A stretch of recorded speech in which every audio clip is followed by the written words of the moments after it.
31 mai 2025, peuple d'Afrique, recevez nos salutations. Le Mali marque un grand pas de plus. Aujourd'hui, nous allons parler de l'économie. L'économie, surtout de l'économie extractive, c'est-à-dire nos ressources du sous-sol qui sont exploitées, leur impact. Et ressources du sous-sol, nous parlons exactement de l'or. Parce que vous n'êtes pas sans savoir que le 28 mai passé, donc il y a à peine 3 jours de cela, et le Mali en conseil des ministres a acté la création d'une raffinerie avec une capacité de pouvoir raffiner jusqu'à 200 tonnes d'or par an. 200 tonnes d'or. Je rappelle que l'actuelle production du Mali ne dépasse jamais les 80 tonnes. C'est-à-dire, je parle de la production industrielle. Artisanale, on tourne chaque fois autour de 7 à 10 tonnes. Et en 2024, on avance un chiffre de moins de 60 tonnes d'or exploitées. Pourquoi? Parce que le Mali aujourd'hui, nous avons un nouveau code minier. Lequel code minier a fait augmenter la part des intérêts de l'État du Mali à 35%. Jusque-là, avec les grands démocrates, c'était à 20%. Même les 20%, ça reste à désirer. Les autorités de la transition ont augmenté ça à 35%. Et ça continue. Ça, c'est dans le cadre de la production. Mais chaque fois que notre or est produit, c'est à l'État brut que c'est parti qu'on part vendre ça dans d'autres pays. Et on gagne très peu. C'est le cas un peu partout en Afrique. Le pétrole et autres, nous vendons tout. Nous vendons tout à l'État brut. Et ils n'ont pas d'or. Ils n'ont pas de pétrole. Ils n'ont rien. Mais ils sont parvenus à imposer à la tête des États africains des vassaux qui acceptent de faire de l'Afrique uniquement une zone de production, de faire de l'Afrique uniquement les réservoirs de leurs matières premières, et puis ils transforment. Ils transforment tout. Cacao, c'est pas quoi, pétrole, or, si vous voulez n'importe quelle matière, ce sont eux qui transforment. Et ils gagnent beaucoup plus. Vous savez, dans le cadre de l'économie extractive, celui qui transforme gagne toujours plus que les producteurs. Parce que même la production, ce n'est pas nous qui produisons en tant que tel. Ce sont eux qui produisent. Et actuellement, vous avez vu notre difficulté avec Barrick Gold, qui était la plus grande mine en exploitation au Mali. Maintenant, c'est à l'arrêt. Nous préférons ça. Parce que si c'est à l'arrêt, l'or là ne va pas disparaître. Ça reste là. Le temps que nous-mêmes, nous puissions l'exploiter. Barrick Gold ne paye presque pas certaines choses au Mali. C'était un détournement immense. Pendant que les pseudo-démocrates étaient au pouvoir. Et avec ces militaires patriotes, ce n'est pas comme ça. Et aujourd'hui, non seulement on a suspendu la production de Barrick Gold, mais nous avons lancé cette raffinerie aussi. Et vous savez, l'État malien a combien de pourcentage? 62%. Nous le faisons en partenariat avec une société russe. Mais notre part, c'est 62%. C'est du jamais vu. Une capacité de raffinage de 200 tonnes. Ce qui va au-delà de la capacité de production actuelle des pays de l'AES. Donc, le Mali pourra augmenter sa production. Tout comme les autres pays de l'AES. Le Mali qui est aujourd'hui 3e producteur d'or en Afrique. Mais nous y gagnons combien? Non seulement on ne détient pas 50% de la part de production, mais c'est partir, l'or est raffiné encore ailleurs. Nous perdons beaucoup. Donc la meilleure formule, c'était de créer cette raffinerie. Et c'est déjà voté. Sur le plan administratif, c'est déjà OK. Donc bientôt, les chantiers seraient en cours. Et pendant ce temps, nous voyons les impérialistes essayer de multiplier les attaques de gauche à droite. Beaucoup nous demandent pourquoi ces attaques. Mais on dit à Bamara, quand vous êtes là où on joue les tam-tam, dès que la cadence accélère, soit c'est pour sauter détruire, ça va se détruire, soit c'est bientôt la fin du bal. Donc pourquoi ils accélèrent les attaques comme ça? Nous sommes en train de continuer. Nous prions pour le repos de tous nos martyrs. Au même moment, vous voyez ce qu'ils tentent. Les intimidations continuent contre l'espace AES. Ils font croire que non, il y a beaucoup de terroristes dans l'espace AES, mais ce sont leurs mercenaires qu'ils envoient. Et c'est pour nous empêcher effectivement d'exploiter nos propres ressources. Il y avait plus de 60 pays ici. Dans le cas de MINUSMA, Takuba et autres, plus de 60 pays. Et le terrorisme, ça a augmenté. Et maintenant, nous sommes en train de calmer les choses. C'est là qu'ils sont en train de crier de gauche à droite. Et rassurez-vous, tout est en train d'être fait pour stabiliser la situation. Et nous savons qu'ils nous traînent dans une guerre d'usure. C'est quoi l'impact maintenant sur la guerre de libération en cours? Parce que qui dit guerre demande les moyens. Aujourd'hui, pendant que nous sommes en train d'enregistrer la présente émission, les forces armées du Mali sont en train de recevoir, peut-être vous avez vu les images, les vidéos, beaucoup de matériel venant de nos partenaires très sincères. Ce matériel, c'est pourquoi? C'est non seulement pour continuer à combattre les terroristes, mais pallier à l'agression de certains pays. Parce que des matériels, vous avez beaucoup de radars. Et ces radars, c'est pour dissuader les pays, empêcher. Vous avez vu comment Alger a agressé notre souveraineté en s'attaquant à notre drone? Cela a eu lieu où? Dans la région de Kidal. Région de Kidal, vous avez vu la récente visite de notre ministre de la Défense, le général Sadio Kamara. Et durant cette visite, vous avez vu une raffinerie qui était déjà sur pied à Kidal, pendant qu'on n'en avait pas à Bamako, dans les autres villes. Mais il y avait une raffinerie d'or à Kidal. Et cet or de Kidal, même 1 gramme, le Mali n'en bénéficiait pas. Et vous savez à l'époque qui régnait à Kidal? C'était le groupe terroriste qu'ils appellent groupes armés. C'était la MINUSMA, c'était Barkhane, c'était Takuba. Tout ce monde était à Kidal. L'armée malienne y avait juste une présence symbolique autour de 200 hommes, si j'ai bonne mémoire. Donc on était presque inexistant à Kidal. Et Kidal était administré par qui? Par ce qu'on appelle les autorités intérimaires. Vous savez qui sont ces gens? C'est des agents désignés par les groupes armés terroristes, les GATS. À la suite du torchon d'Alger qu'ils ont fait appeler accord d'Alger.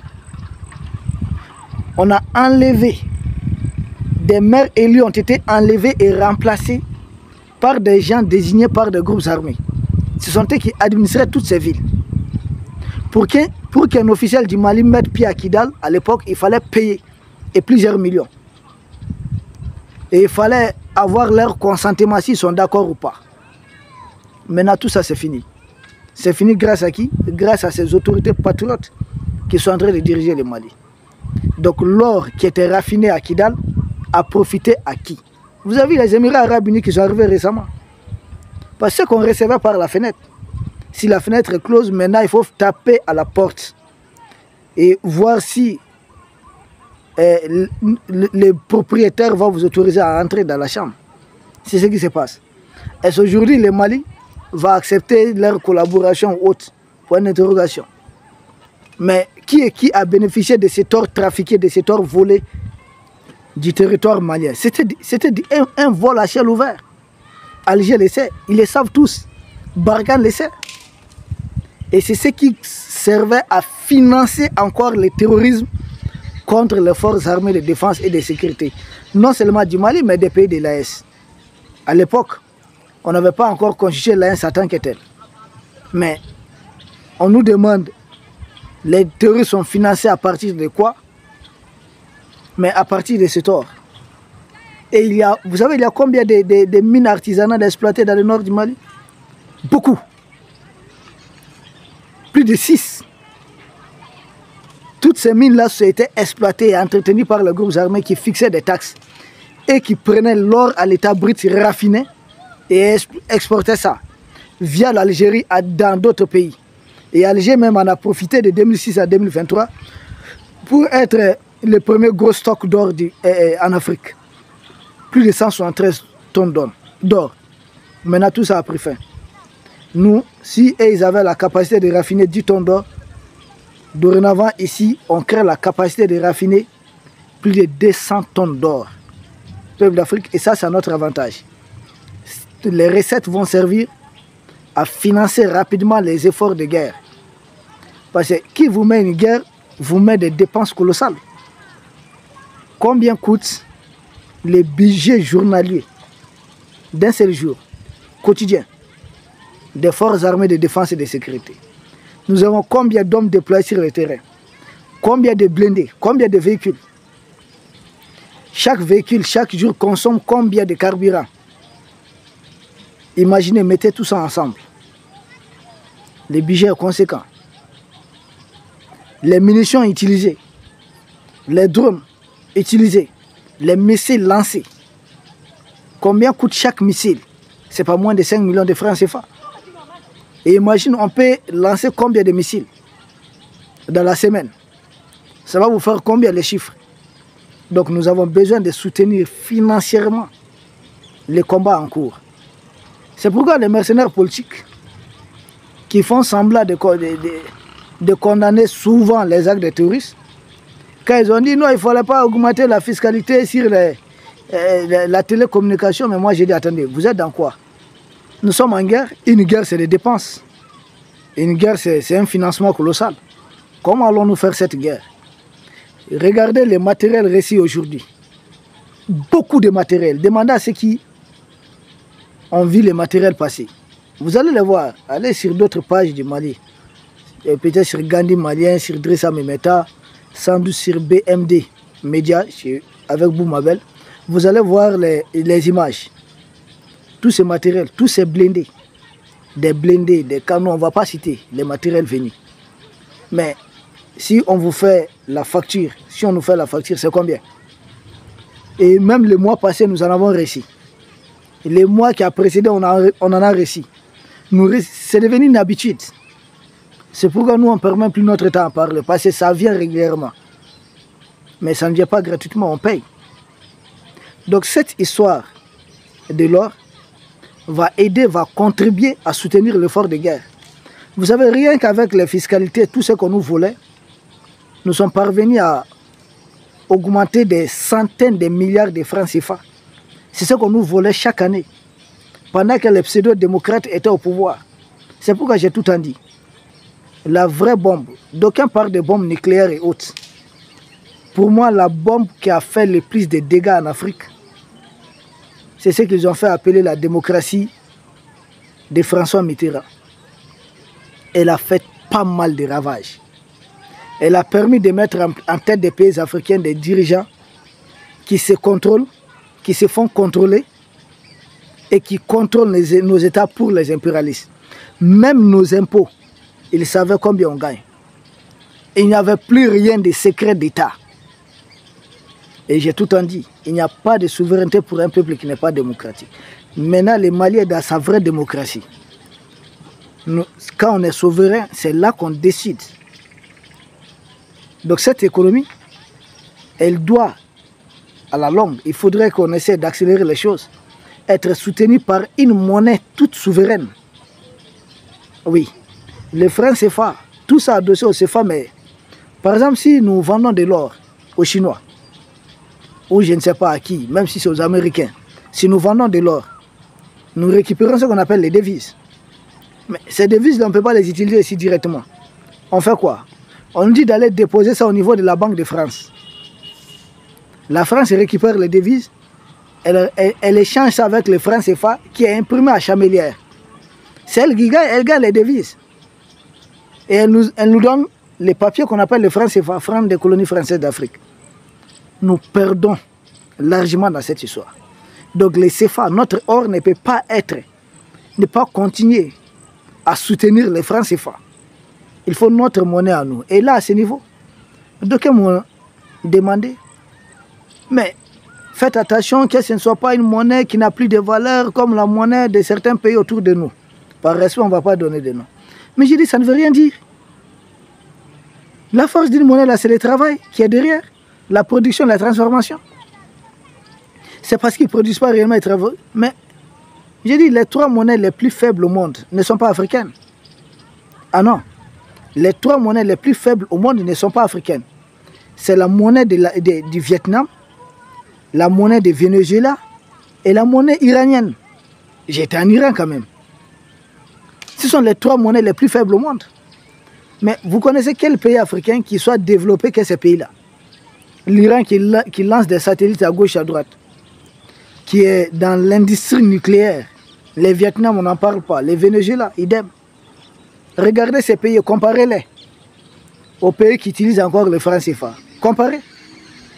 Voir s'il y a vraiment objet de comparaison. Quel pays qui consomme le franc CFA peut même tenir l'Iran aujourd'hui à la cheville sur le plan développement? Vous savez, quand vous voyez Téhéran, c'est très propre. J'y étais.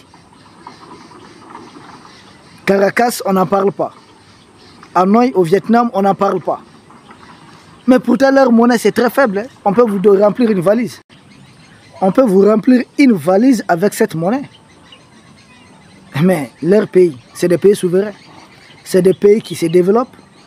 C'est des pays qui connaissent un bon taux de croissance. Et nous autres, avec notre franc CFA, on a quoi? Rendez-vous mer Méditerranée. Triste. Rendez-vous océan Atlantique. Rendez-vous, c'est nous qu'on dit les sans-papiers. Rendez-vous, c'est nous qu'on dit être victime du terrorisme. Aucun de ces pays n'est confronté au terrorisme comme les nôtres. Tous les 3 pays de l'Est utilisent les francs CFA. À quoi cela a servi? Malgré que nous sommes sur leur monnaie, malgré que nous avions leur langue comme notre langue officielle en lieu et place de nos propres langues, nous faisons tout ça. Mais après tout, la seule récompense qu'ils ont eue contre nos pays, je ne sais pas pour ou contre, c'est de nous envoyer des terroristes, nous agresser. J'ai dit, mais finalement, qu'est-ce que vous voulez de nous? Si c'est notre sang, c'est très grave, c'est très décevant. Et après notre site de production de lithium en cours, il y a un deuxième site qui est en préparation. Et c'est non loin du premier site, parce qu'il est toujours dans la même région. Nous allons extraire suffisamment de nos ressources pour soutenir cet effort de guerre et lancer le développement du Mali et des pays de l'AES. Ah oui, c'est un cadeau. C'est un cadeau du ciel. Si Dieu n'en a pas donné à certains peuples, c'est parce qu'il connaît leur intention. Nous en avons, c'est à nous d'en profiter. Nos matières, nos ressources naturelles ne doivent pas être une malédiction pour nous. Le Qatar a quoi? Le gaz et le pétrole. Et au nom de ça, le Qatar est si près riche au monde. Les Émirats arabes unis ont quoi? Mais est-ce que vous ne retrouvez pas le pétrole et le gaz chez nous? Nous avons les gaz de Brokebougou qui se renouvellent automatiquement de façon discontinue. C'est de l'hydrogène. Nous avons tellement de gisements de gaz et de pétrole. Et à lieu et place, on nous envoie des terroristes pour nous empêcher de profiter de ces ressources. Et ils veulent un État affaibli qui doit les laisser prendre tout cadeau, comme c'est le cas au Gabon, au Congo-Brazza. Les Congolais ne connaissent pas la couleur de leur pétrole, tout comme les Gabonais. Sinon, ce sont des pays qui seraient plus riches que le Qatar. Mais ils n'en profitent pas. C'est des pays qui n'ont pas une grande superficie. Et il n'y a pas c'est des pays qui ne sont pas très peuplés. Mais depuis les indépendances, leur pétrole, ça va dans les poches de qui? D'Emmanuel Macron. C'est dans ça que Macron a étudié. C'est dans ça qu'ils étudient très bien là-bas. Et puis ils viennent continuer à exploiter. Et nous, on nous oblige à avoir un programme scolaire universitaire conformément à leur volonté contre nous. Si ça ne tenait qu'à moi, beaucoup d'établissements scolaires universitaires en Afrique vont fermer d'abord pendant 2 ans. Le temps qu'on forme des enseignants dans les programmes pour l'émancipation de l'Afrique. Et ensuite, on les met au boulot. Mais pas enseigner Victor Hugo. Lamartine était triste au bord d'un lac. Ça porte quoi à l'enfant africain? Rien. Peuple d'Afrique, aujourd'hui c'était important qu'on parle de l'économie. Parce que tout ça repose sur l'économie. On achète des équipements, on fait ceci. Il faut une économie forte. Une économie capable de supporter l'effort de guerre. Et c'est là. je pense que cette économie aussi, parallèlement à nos armées, est en train d'être constituée. Et nous espérons que nous irons très loin avec ça. Peuple d'Afrique, nous vous remercions et nous espérons vous retrouver demain pour un autre sujet au sommet de l'actualité. Merci.